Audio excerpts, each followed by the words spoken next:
Salut tout le monde, c'est Pierre. Bienvenue dans votre séance du jour. Aujourd'hui, je vais vous présenter contrôle, alt, supr. Ok? Là, normalement, on appuie sur ces trois boutons-là quand notre machine, notre ordinateur ne répond plus. Mais nous, en tout cas, on va éviter de se retrouver dans cet état. Juste avant, on clique juste en dessous de la vidéo, on s'abonne à la chaîne YouTube CrossFit Samaro Briva et on peut passer à l'entraînement.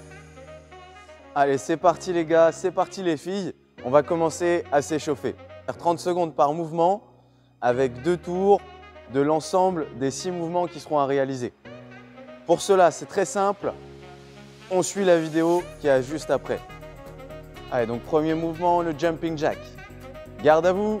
Puis on va ouvrir en emmenant les mains au-dessus de la tête et fermer en revenant au garde à vous. Deuxième mouvement, le down dog ou la position yoga. On va venir amener les mains au sol,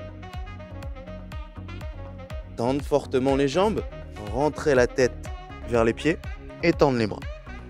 Troisième mouvement, celui-ci est un peu plus complexe, le lateral squat ou aussi appelé le Cossack squat. Vous allez écarter vos jambes d'au moins 1 mètre. Ok? Petite idée, essayez d'avoir vos paumes de main quand vous faites ça au niveau de vos pieds. On va garder le dos droit, les talons dans le sol. On lève la pointe de pied de la jambe qui se tend et ici on garde bien le talon dans le sol, le genou vers l'extérieur et on descend dans le squat.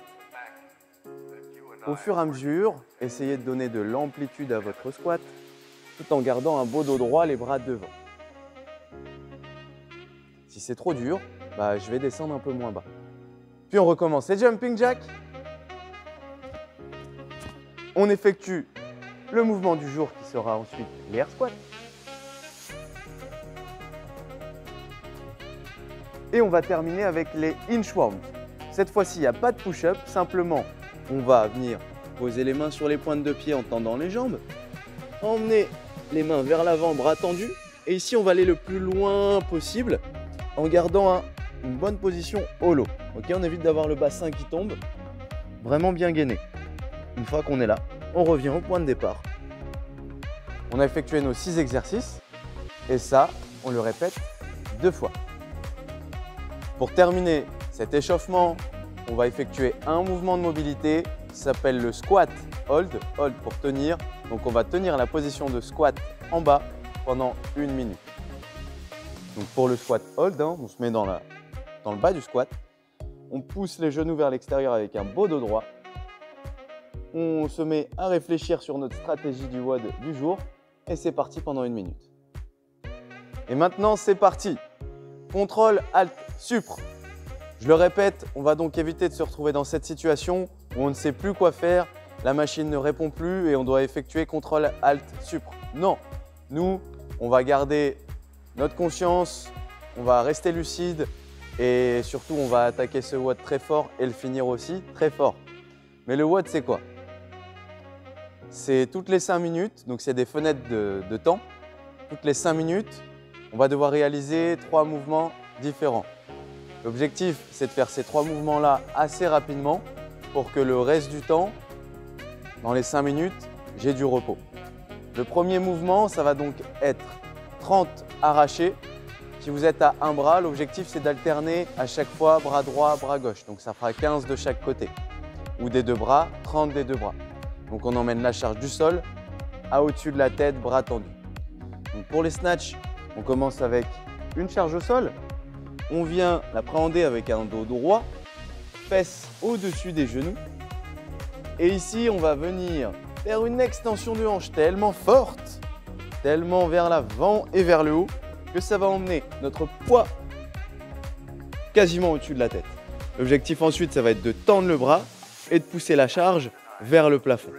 Puis quand il va redescendre, on va devoir alterner, soit ici, soit directement au sol.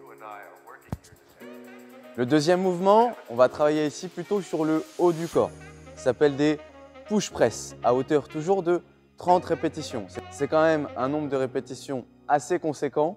Donc l'objectif, c'est d'avoir une charge moyennement lourde, légère, pour pouvoir tenir ces répétitions quasiment unbroken ou les couper une seule fois. Le push press, cette fois-ci la charge elle part de l'épaule, elle arrive au-dessus de la tête, mais un petit peu aidée par les jambes tout de même. Ou alors à deux bras, et on va toujours veiller à avoir les bras le plus près possible de la tête et carrément même les biceps aux oreilles. Et le dernier mouvement, on s'est occupé pas mal du haut du corps. Donc comme vous en doutez, on va s'occuper du bas du corps et on va effectuer des air squats. Cette fois, on va devoir réaliser 40 air squats. Et l'objectif pour vous sur les 4 tours, c'est d'être le plus régulier possible sur vos air squats. Okay. Essayez de ne pas partir sur 20 air squats à fond, puis prendre du repos et enchaîner les 20 suivants. Mais tenez un rythme régulier pour effectuer les 40 sans vous arrêter. Votre objectif sur cette fenêtre de 5 minutes, c'est d'au moins avoir à chaque fois 1 minute de repos. Donc vous devez réaliser ces 3 mouvements-là réunis à la suite en moins de 4 minutes. Je compte sur vous pour donner le maximum sur cette séance. Votre score sera le moins bon temps des 4 passages, okay, le moins bon chrono. Donc ne partez pas non plus trop doucement et ne partez pas non plus trop vite. À vous de jouer. Ciao tout le monde.